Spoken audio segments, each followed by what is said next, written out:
So for this first talk I'm giving here today, it's basically just kind of some possibilities. I don't know that either one of the things that I'm going to be mainly focusing on is really to the forefront in U.S. agriculture or Ohio agriculture yet, but it's just come about as a result of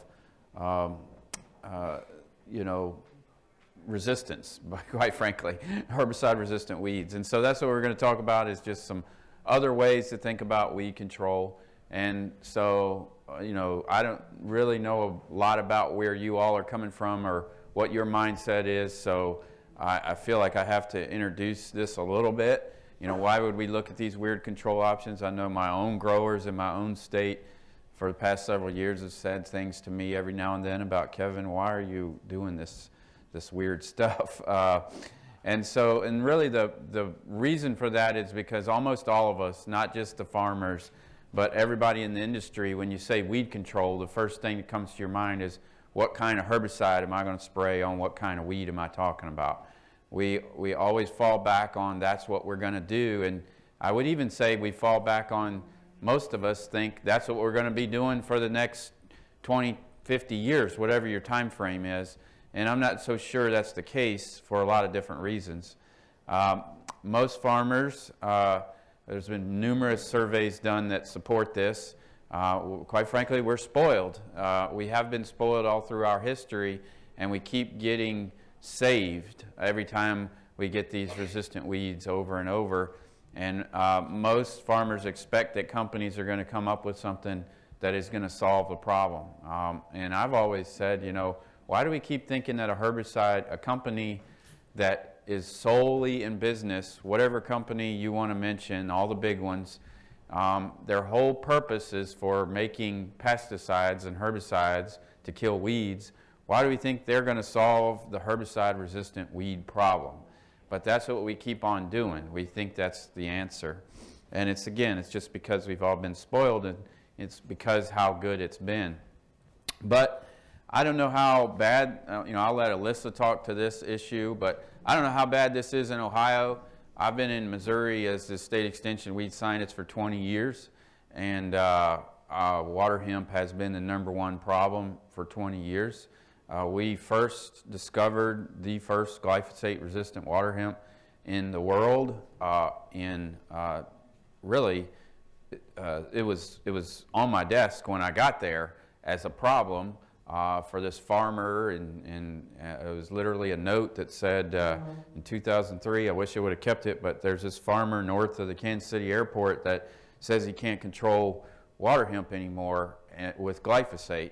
And after 2 years of doing research in that location, we officially confirmed it to be resistant. And since that time, it's just been one resistance after another, over and over and over. So now water hemp has resistance to 7 different classes of herbicides, Palmer amaranth to 9. I mean, that's just simply depressing, and it goes towards the fact of why I'm talking about this kind of odd subject that I'm talking about today, which is other things other than just herbicides. And so I don't know where like I said, I don't know where you fall on this. Maybe water hemp isn't that big a deal for you all. Maybe it is. I've always looked at Ohio personally. I know very little bit about what problems you all have, but personally, just from a guy that's several states away, I've always said Ohio seems to be like a major giant ragweed and mare's tail problem kind of state.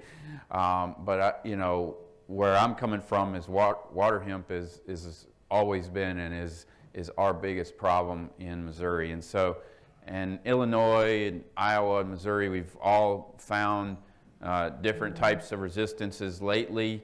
If you think about the things that we're relying on right now to control water hemp, at least in our world, that's either you're going with the dicamba system, you're going with the 2,4-D system, or as part of one of those systems, you're spraying glufosinate. So post-emergence, the 3 things we're relying on right now are dicamba, 2,4-D, and glufosinate. There's been documented resistance to all of those in some of the pigweed species, Palmer in particular, and water hemp has resistance to 2,4-D and dicamba.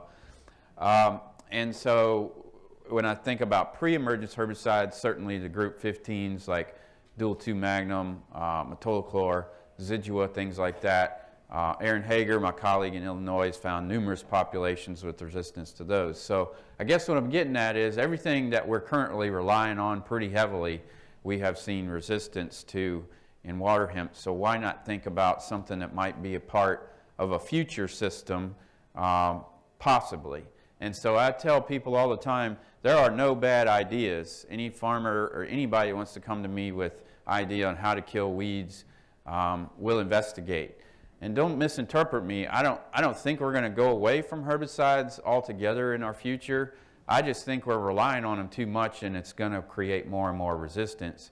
And we need to think about things other than just herbicides.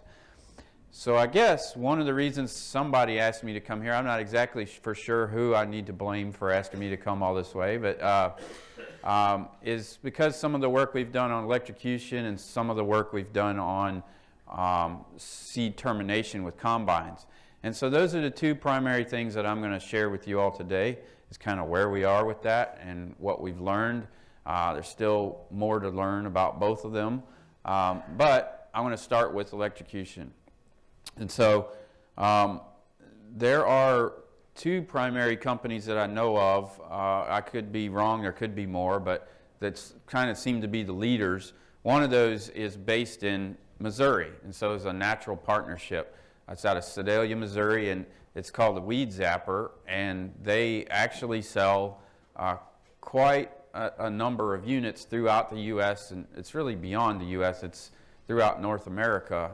Plenty of Canadians buy these as well. So far, this has primarily been used in specialty crop markets, whether that's organic soybeans or even smaller vegetable markets, or sugar beets and things up north like that.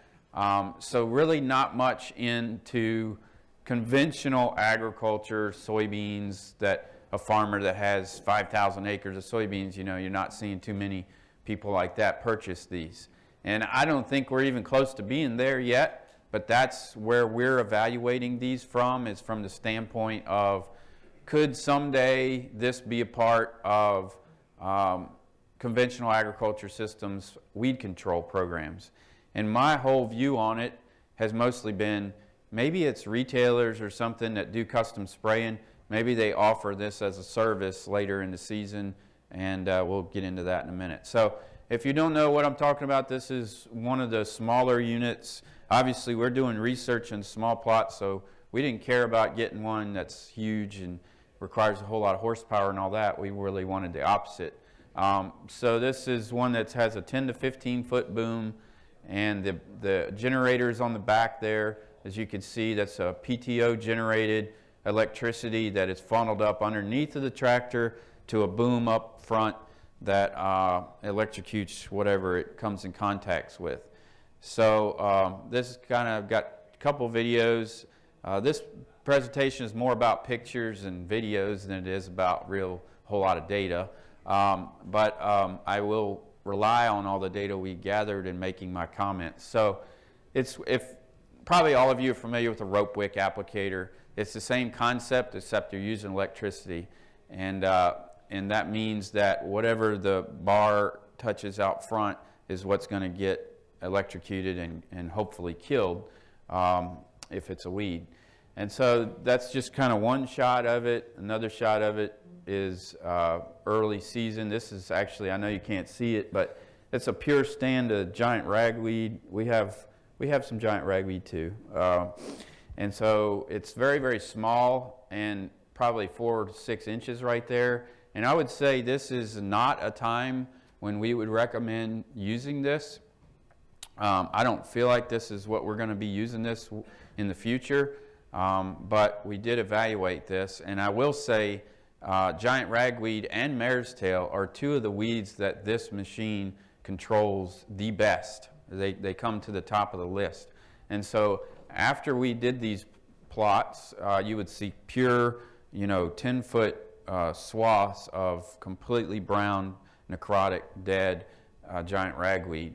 The reason I say that it's not this probably the best time is because we have found the bigger the weeds, the better, and that you can get germination later. And so our whole focus has really not been on full season weed control with this, but rather it's a weed escape device. And so that's what I think it is for conventional agriculture at any rate. And so we have plenty of fields that look like this. I'm sure you all don't. But this is, August or late July in Missouri, and water hemp sticking above the soybean canopy. And of course, seed is being produced or is already on those plants. And so my whole goal is, can we do anything about that? Can we do anything to keep that seed from going back into the soil? And that's the way we have been evaluating this. So I've just got a couple of kind of bullet points we're going to go through here. There will be some data, but mostly it's just some big take-home messages. The number one thing is, it is dangerous. It is, to me, if somebody were to ask me what's holding it back, what's the number one disadvantage, this is not like somebody running a sprayer across the field, that we can turn anybody loose with. If you're not careful with this, I really think they need to do something about this bar hanging out front without any kind of shield over it or anything, because there's a lot of electricity, and if a person were to contact it, there's a number of fail-safes that can keep that from happening, but if it were to occur, there would be a very, very bad day for everybody involved. So it is not like anything we've really done before as far as its hazard. As I've already said, the bigger the weeds, the better. This is some mare's tail or horseweed. I'm not sure which one you all call it, but it's our early season. It's probably, I don't know what that is, 3 foot, 4 foot tall, and the zapper. This picture was taken immediately after the zapper went through it. That's another thing. The results are immediate. If I were to go back 6 hours, those plants would be completely brown and dead. It's probably as quick, we live in this world of instant gratification. It's probably as quick as anything that you can do for weed control other than maybe tillage, when you see it all go away with tillage. But you will see really quick response. And by the time a tractor goes down and turns around and starts to come back, you can see the path they just made started to turn brownish already by that time. So just a little bit of data, and so I did say I was going to show you some, but I'm not going to inundate you with it. And by the way, this right here is a picture of that giant ragweed that we were electrocuting on that first video. This is the edge of the plot, and this, like I said, is 4 to 6 inch tall or so when we were electrocuting it, and there's a perfect brown path there of where the electrocution ran versus not. So I wasn't making that up. So this is some of the results of the first bit of research we published from my grad student Haley Schreier. It's all out there, it's public, it's published. These were pure stands, and I'm going to make this really clear, this distinction. These were pure stands of weeds that did not have any crop in it. At this point in our research, this has been 3 years ago now, this point in our research, we were just kind of doing proof of concept to see if it would work. And so you can see some really high numbers here in pure stands of weeds, giant ragweed, horseweed, water hemp. The different colors just correspond to different sizes at application. And as you can see, probably don't want to be too small. You want to get these when they're bigger, but if you do, you're talking about anywhere commercially acceptable herbicide control would be, which would be 90 to 100%. But let me just remind you, because I'm going to show you something in a little while here. This was pure stands of weeds, and that's going to be different from what we did in a soybean herbicide escape situation, and I think we have figured out why that is, and we've learned some things in just the past year or so. So grass weeds, it's generally overall not as good on grasses, but it still can work. But again, you're going to see different results based on whether you were doing it in a pure stand or you were just electrocuting escapes over the top of soybean or something like that. But overall, I can make a general statement that it is not as good on grasses, at least our annual grasses like giant foxtail and barnyard grass. And so then from that research, we took it to really a multi-state thing kind of approach, and we took it to soybean and basically electrocuting escapes over the top of soybean. And you can see the results here, and you can see they're extremely variable on this particular case. This was water hemp and Palmer amaranth. And we started scratching our heads, said, what's going on? We did all these other studies, and now it's different. And, we see less control. The control wasn't as high and extremely variable in some years and all of that. And so what we have found is that it's right here. This was the first year, last year, that we did this. And I'll try to explain it as best I can, but I think I can explain it just saying it to you better than I can show you on this slide. So in all those other previous studies, if we have water hemp plants that are 3 foot tall, let's say, and we go down through there and we run the electrocution boom at anywhere from 1 to 2 foot in height or so, we can get 100% control of that water hemp plant. If we have water hemp that's in soybean and is escaped weed, and there's just about 4 or 5 inches of water hemp plant sticking above the soybean canopy, and we run that boom at 36 inches in height just to catch the top of the water hemp plants and not hurt the soybeans, we don't get as good a control. And it took us 3 years to figure that out because we didn't know it was going to prove a problem until we started seeing all the soybean data. And then last year we ran a study on boom height, which is what this is. And so what I think could occur in the future, but we're not there yet, is instead of having that solid bar across the top, if this were to ever go anywhere, perhaps bars in between the rows and being able to electrocute down low and keep those water hemp escapes from producing seed. But we still did, I'll go back a slide, there's still plenty of places when even when we're electrocuting right over the top of soybeans, we're getting 60 to 80% control of our pigweed species, which I personally, as a weed guy, I would say that's still worth it. And then if you consider the fact that you also get reductions in weed seed viability when you're doing that, so in other words, in addition to the 60 to 80% weed control you're probably going to get by going over the top of soybeans, if those water hemp plants have if they have seed on them of any form, if they're forming seed at the time of electrocution, or if they already had viable seed on them in the first place, we found that you're reducing the viability of the seed that is formed by 54 to 80%, and in the case of water hemp, about 2/3. So it's something in the electrocution process where we're killing the seed just by electrocuting it when it's on the plant. So again, I would say that's worth it to me. Is it worthwhile to keep on going with this idea of electrocution? So we're learning a lot. Some other things, some other directions the research has taken is, okay, the third thing we need to do, so we found out you can kill weeds with it. We found out the position of the boom matters, and escapes might not get controlled as easily as pure stands. But then we wanted to make sure, okay, we're not hurting anything here. We're not hurting soil health. We're not hurting earthworms. And we've done 1 year of that work, and we've got 1 more year to go. But the first year of work showed no negative effects on earthworms or soybean nodulation. We're still, I'm sure you all don't have these problems at OSU, but we're still waiting on the results from the soil health lab to determine what that shows from that standpoint on microorganisms and all of that. But that's some other things we've found so far on electrocution. And so there's lots of different ways this research can continue. I think in 2023, we're still going to do some of this stuff and continue and finalize our studies, but now we're looking at, like, what about pastures? That's an obvious place where there's a height differential between weeds and the crop in question. can we go out there, and people generally don't want their clover killed, right?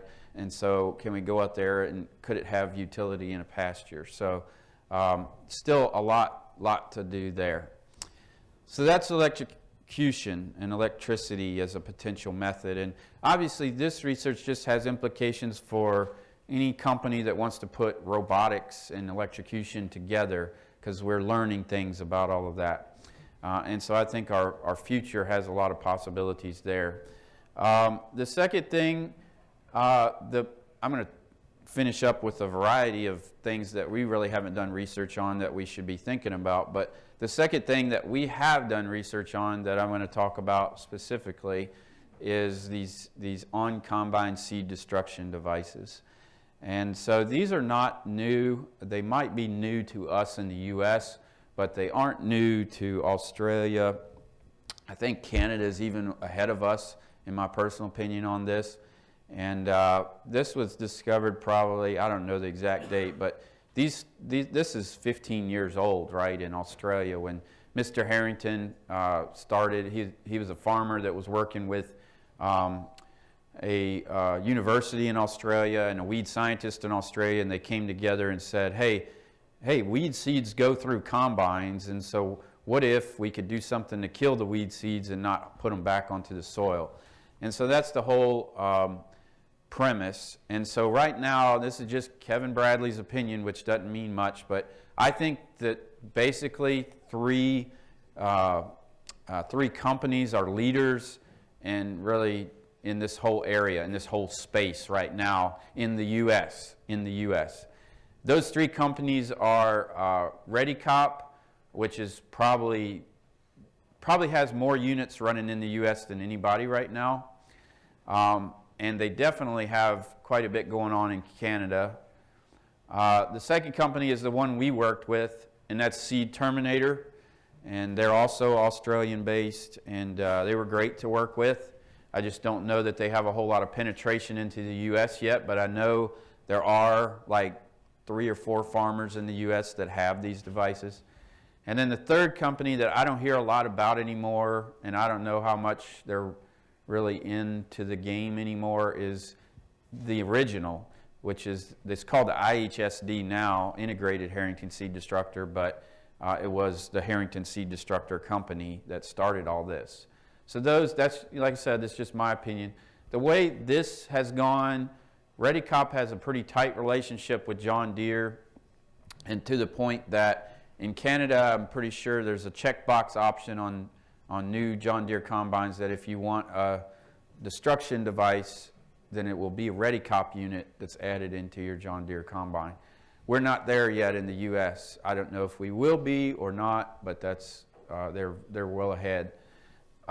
Seed Terminator has always taken the stance of we're going to make our units be able to fit on any color combine that you have. And they need to be fairly big combines, class 7 or class 8, and they need to be fairly new, and I don't know how new. But if you have a combine that fits into those categories, then Seed Terminator can sell you a unit that will fit onto it. And I'm not sure ReadyCop has that same stance yet or not. So that's what's little I know about that whole market. But again, the concept is just that you have a hammer mill, a roller mill, cage mill, impact mill. There's about 4 different names for these things. Y'all probably familiar with what I'm talking about. And it's spinning at a high revolutions per minute. And all the chaff and weed seed is hopefully going into it. And that's part of what I'm going to talk to you about. Then, of course, you hope that whatever's coming out of it is getting killed, is getting ground up into such a fine amount that it's no longer viable. And so it's really hard to take videos of this particular implement because it's so messy and dirty. But if you see these clouds coming out of both sides of the rear of this combine, that is the impact mill. These are Seed Terminator devices. Some of them have vertical. They stand upright and spit stuff out. And Seed Terminator is horizontal. It's on its side. And the companies really debate back and forth about which one is better. I have no idea. All we worked with is is the seed terminator. And so you can see the straw chopper is still doing what it's doing and spreading stuff out over top of this, but there's enough force here to really push you backwards. I know that because we take insect sweep nets and walk right beside it and harvest all the stuff that's coming out of it as part of our research, and it's everything you can do to hold that insect sweep net and walk beside it, because there's so much force coming out. And there is it is quite a powder, a really fine powder. I mean, if you think our current combines are dusty, this creates even more of a dust. So again, kind of like my earlier talk about electrocution, I just have a little bit of data, but mostly just bullet points based on our data and based on our learnings. So number one thing, and I think you're fine here in the northern Ohio area, or probably Ohio overall, I was a little bit disconcerted to see the mascot of this university be polar bears. I'm like, where am I doing here? Is it? But anyway, you're far enough north where I don't think you're going to have too much problems if you were to get one of these or be interested in it. But some of my southern colleagues have had some pretty significant problems with it clogging, with these implements clogging as a result of they might not often get a frost during their entire harvest season for soybean. Usually a frost hits us in Missouri sometimes when we're harvesting. It could be corn or soybeans. We'll usually switch to soybeans as soon as we can and leave the corn standing if we have to. But anyway, it just depends on where you are as to how big a problem that might be. But if you don't get a frost, you could have some problems. Having said that, we never clogged in soybean. But that took us a while to get it set up right so that we wouldn't. The first research we ever did with our machine was a trial run with wheat in June in Missouri, and the wheat had a lot of green water hemp in it that was like knee high, and we, like I said, it was the first we installed it on this brand new Case IH 8250 combine. We had the people from Australia with us. We went 50 feet into that field, and that whole thing just locked up tighter than a drum. And it was because of all that green weeds. And the Australian guy was standing there beside me. He goes, "This is a little bit different than Australia, isn't it?" And I was like, yeah, it's a little bit different. And so, but he spent about 2 days. We figured things out. I was really nervous, so we adjusted a lot of things. So he left, went back to Australia, and I'm sitting here with this thing from June until October, and really nervous about soybean harvest and it clogging up again and us not knowing what to do. And we got to soybean harvest, and it never clogged once in the 3 years that we did it. So it can be done. The second thing that we learned that was, I think this is our biggest contribution to this literature, and it's not a good thing. If you want your combine to get all the weed seeds, this particular aspect of what we learned was not a good thing. And even some of the Australians came up to me and said, "Kevin, we never even thought to look at that." But there's this thing called header loss of crop seed, right? You don't get all your corn or soybeans or wheat into the combine, and that's called header loss. We just it just struck me that we should look for how much weed seed we're actually getting into the combine. So this is a slow motion camera kind of buried into the soil a little bit with the header of the combine going over it, and I believe this was just happened to be some velvet leaf that's over top of it and soybeans. And so what you could see raining down on that camera, and that's a bad thing because that means it didn't get into the combine header, is weed seed. And so after 3 years of working, and all the data I present is always about water hemp, but we have some data on some other weeds. But we found that 31% of the available water hemp seed in a field doesn't make it into the header at all. And that's bad if you want your combine to get the seed and chew it up and kill it. And so, that's our job, right, is just to tell the story no matter whether it's good or bad. But I can tell you, the manufacturers of these devices are not too happy about that little piece of data and me showing it to farmers and just being real about this is what we see. And so that was a pretty kind of disappointing thing. But still, if you got the potential to get 67 or whatever percent it is of your water hemp seed, can it still be worth it? And so we did find that from all of those measurements of all that stuff we caught coming out of the seed terminator, that 94% of the seed will be completely non-viable. And that's water hemp seed. Like I said, I'm guilty of always talking about water hemp. We do have data on other weed species, not a whole lot, but a little bit. And if you get above anything that's bigger than a water hemp seed, it's kind of a no-brainer. It's gonna grind it up and really, I'm not gonna say it's 100%, but it's pretty close. And so, and it's kind of amazing to think about. As small of a seed as water hemp and the pigweeds are, the size of a pinhead, that this device can 94% of it can be terminated or killed. I know you can't see this. This is just kind of some other research we did, and basically it's just a placeholder for me to be able to say. So in our research, in our first research, we didn't look in the grain tank. We did additional research after the fact because we realized that was a mistake, and we found there is quite a bit of weed seed that gets lost to the grain tank as well. That's not a good thing. And that's all these bars are showing with some other data that we've gathered in some other studies.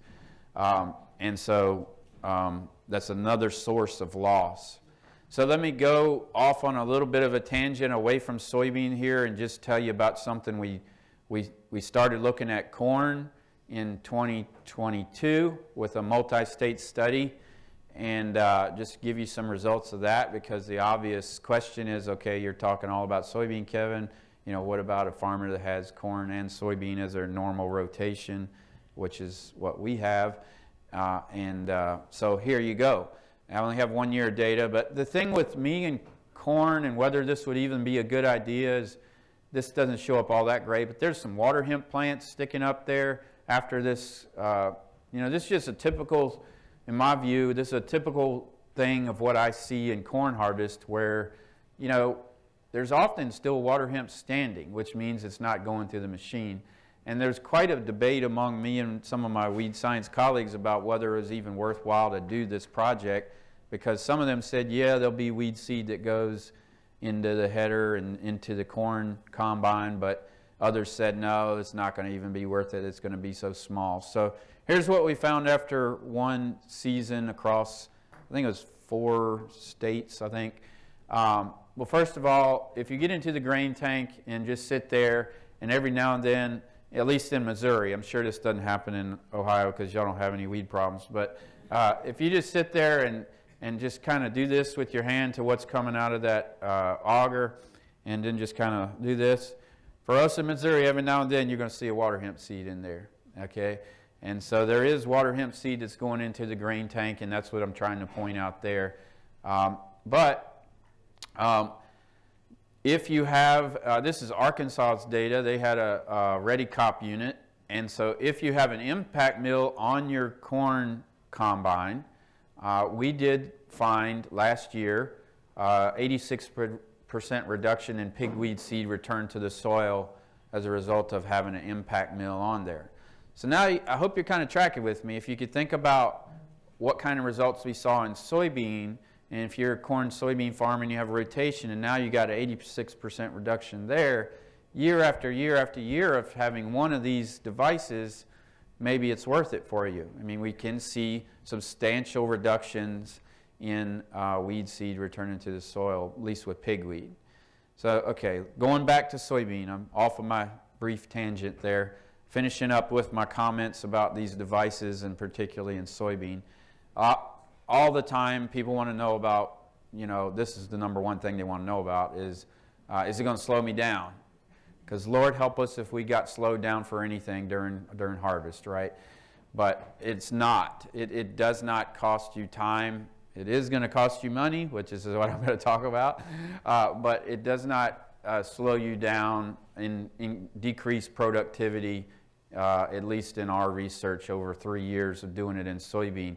With the computers they have in these brand new combines nowadays, we were able to do some stuff that showed engine load was 5.6 higher, and we do burn more fuel, quite a bit more, which is going to contribute to the cost I'm getting ready to show you. But as far as productivity of the operator, which is something our economist helped us put into the whole paper and everything, we saw no difference in productivity. Before I get to the economics, I guess I have one more thing. And so to me, again, as a weed scientist, this is tremendous. This is good. It's another reason to consider this. So 3 out of the 5 locations we worked, we saw significant reductions in the water hemp seed bank. So we measured how much was there before, and just after one season, we measured what was there after, and we saw significant reductions in the amount of seed in the soil, which is what we're going after in the first place. That's why we're considering these options from the very beginning.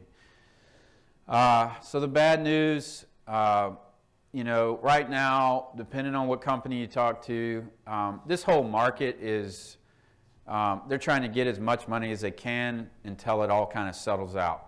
So for many years, it was over $75K for one of these. Now it's like $60 to $75K for these. I do believe that that value is still falling. But when you start considering in the fuel costs and all of that, I see a lot of farmers just kind of saying, okay, what's he going to talk about next? Because I don't want to see this anymore. That's generally the attitude that I get. Like, how am I going to pay an extra $5 an acre, and how am I going to pay for $75,000 machine in the first place? And that's why I think in the U.S., our adoption isn't there yet, anywhere close to what we see in some other countries. But I do think that that's going to continue to drop and kind of settle out. And if you ask, what goes into that $5 an acre, it's something our economists worked with us on. It's just, it's the fuel cost primarily, but it's the potential added costs of maintenance of another implement that's on your combine that wasn't there on a combine that wasn't equipped with one, if that makes any sense. So yeah, kind of depressing there from that standpoint, but that's where we are.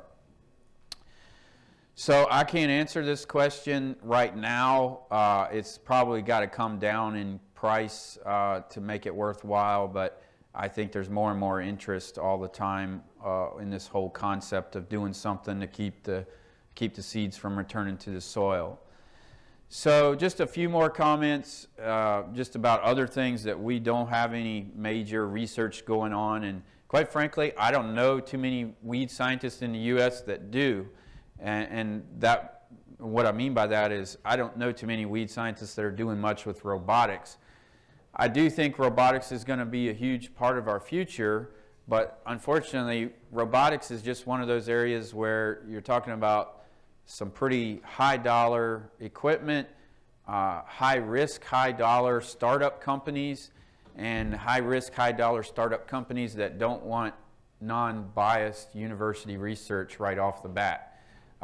They want it to be proven and tested and everything before it gets into the hands of people like me. So I think, like I said earlier, I think I made a comment, robotics plus electrocution, certainly a possibility. Robotics plus just really site-specific small tillage to eliminate a weed, certainly a possibility. Robotics plus spot spraying of a particular weed is certainly a possibility. So all of those things, I think, are going to be something we see in our future.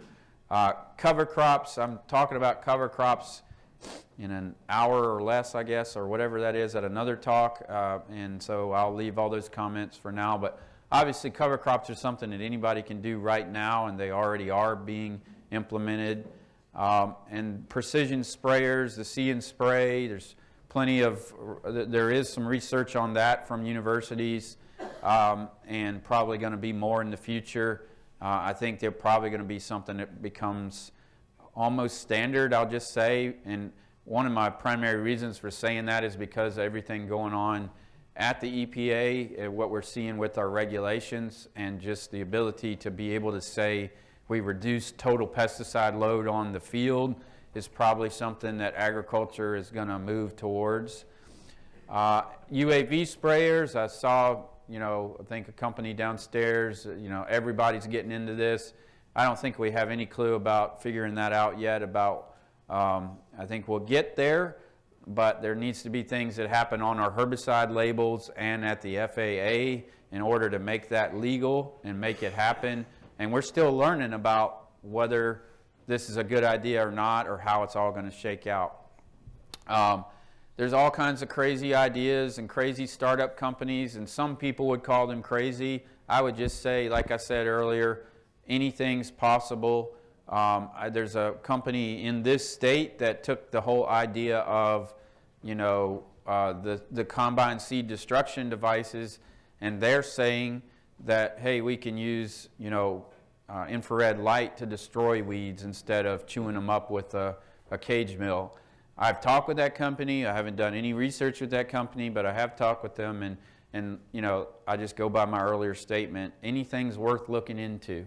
And so we'll see where that all goes. So I always say, and I'll finish with this, hey, the best ideas usually come from the people that are actually doing it, and maybe you've already tried something and are doing something. We need more ideas on things other than just herbicides.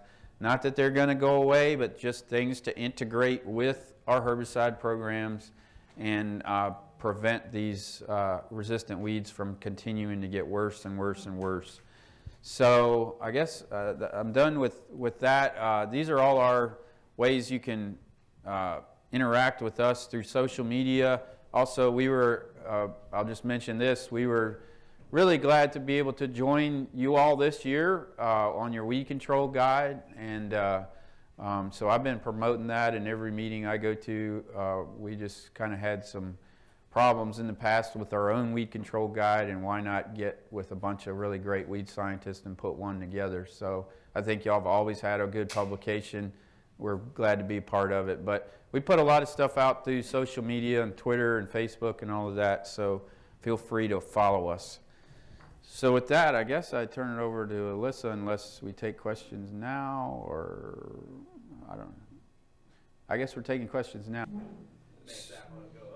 So they offer it two different ways. We did it on a loader primarily because ease for us, and we had a small unit and transporting it around.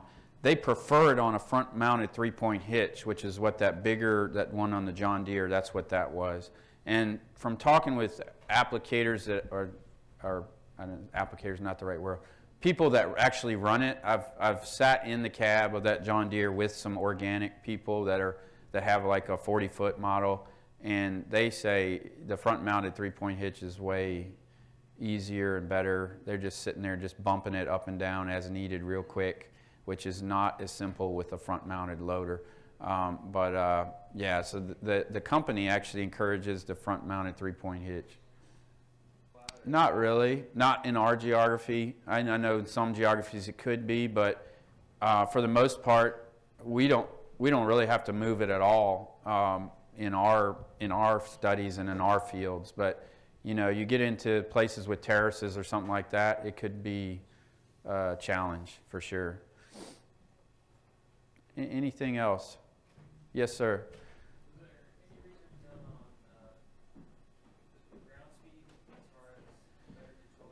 Yeah, so another negative is we're not able to go anywhere close to what sprayers are going. I don't know what sprayers in this geography are going, but in our geography it's way too fast. That's how they're going. But they're going 15 miles an hour, sometimes 13, 14, 15 miles an hour. We're electrocuting at 3 to 5.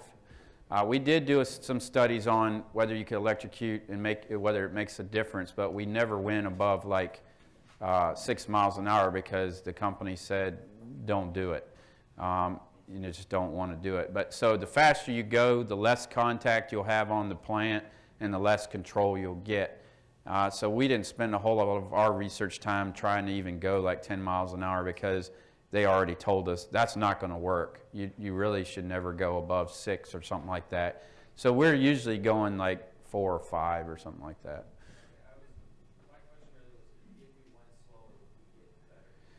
Yeah, so we had one study where we did 5 versus 3 and saw no difference. Yeah, not significant difference, yep.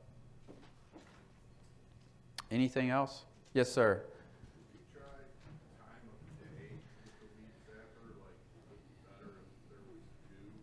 You know, we didn't, and it's a part of our 2023 research as a result of smarter people like you that I never thought of it.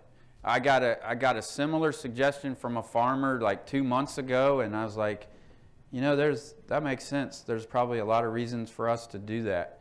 And so we're going to have a trial this year where we're looking at time of day and see if it makes a difference, because it's possible. There are different things going on inside a plant at different times of day. And so we're going to do that. Yes, sir.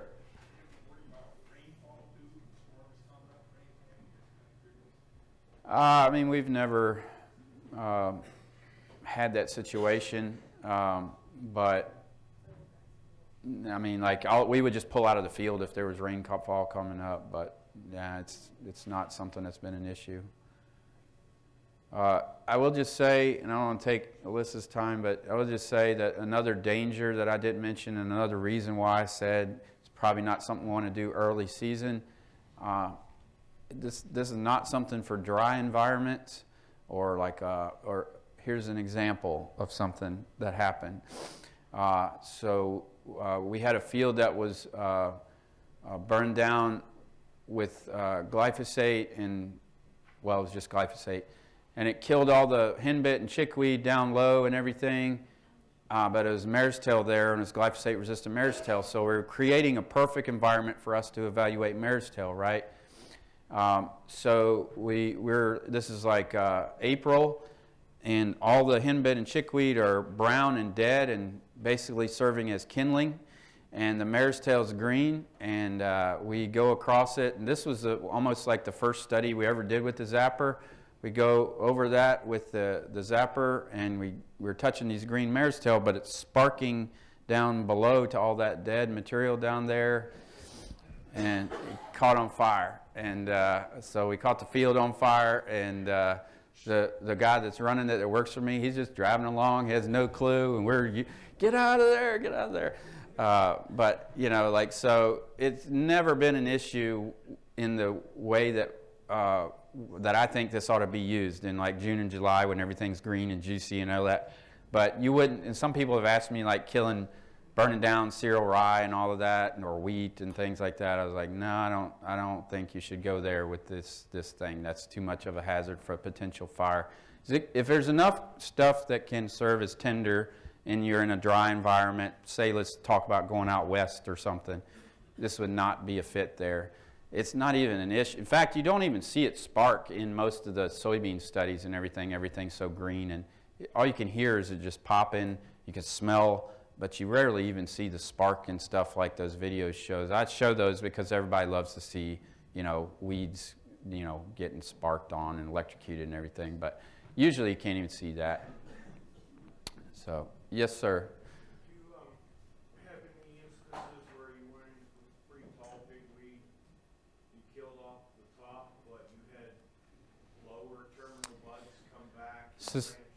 Yeah, so some of that data I showed where, you know, at first we were getting 100% control and everything. We were electrocuting with the boom down low, 100% pure stand of water hemp, no soybeans present. So we do have, the reason for some of our numbers being so low when we did the soybean studies is because we would burn off the top and there would be some regrowth down low.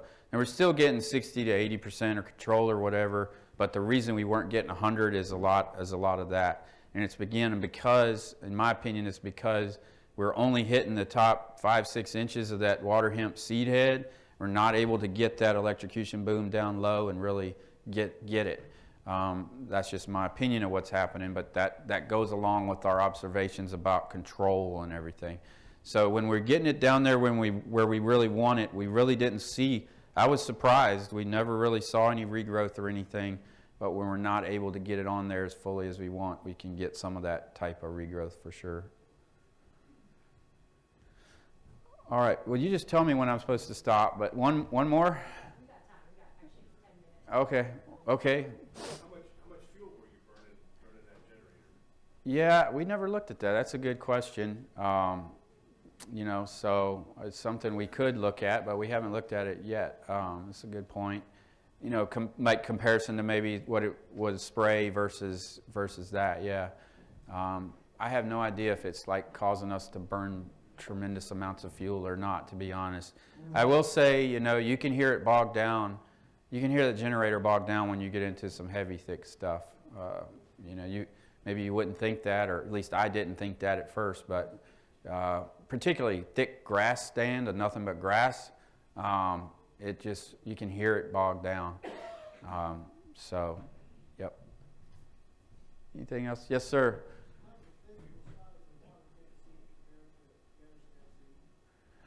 Physical size of a water hemp seed compared to a mare's tail. Well, a mare's tail is extremely small as well, but it's aerially dispersed and it's got this tuft of hair on it, and that's what makes mare's tail so bad. It can they've caught it in the upper atmosphere out of planes. But mare's tail is, just take your pen water hemp, excuse me.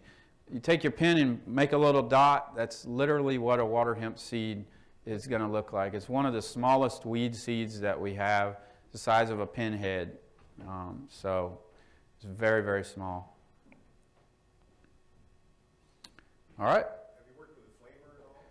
I have not. A colleague in Nebraska has, and the only reason I haven't, I think it's worth it. I think it's worth it to look at and try.